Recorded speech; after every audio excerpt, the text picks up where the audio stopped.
राधे राधे दोस्तों।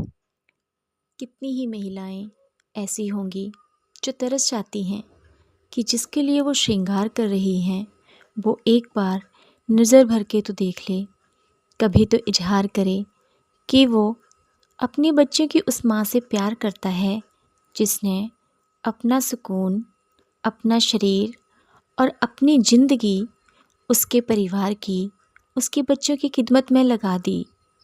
और अंत में क्या खिताब मिलता है? वो किताब है तुमने आखिर किया ही क्या। बच्चे भी कह देते हैं, मम्मा आप खाना ही तो बनाते हो और क्या ही करते हो पूरा दिन। दोस्तों, जो घर के काम होते हैं ना, उनकी कोई गिनती नहीं कर सकता।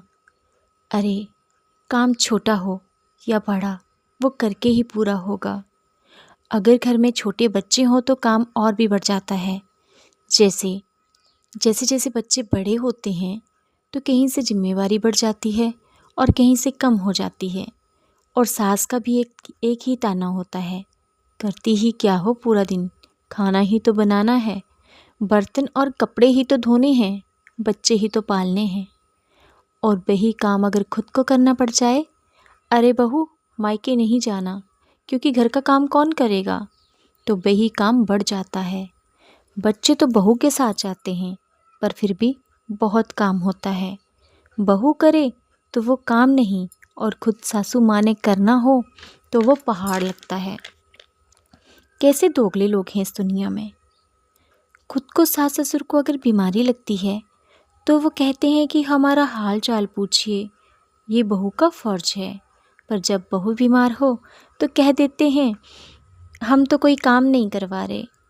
हालांकि अब तो कानून भी ये बात मानता है कि बहू का सास ससुर के लिए कोई फ़र्ज़ नहीं, वो चाहे तो उनकी देखभाल करे, ना चाहे तो ना करे। पर फिर भी हमारे भारत की महिलाएं कानून पर ध्यान ना देकर अपने फ़र्ज़ निभाने पर ज़्यादा ध्यान देती हैं। दोस्तों, क्या आपके घर में भी इसी तरह का व्यवहार होता है? अगर होता है तो आप कैसे मैनेज करते हैं? मुझे कमेंट में ज़रूर बताएं, क्योंकि रिश्ते तो बहुत हैं पर हैं कांच के।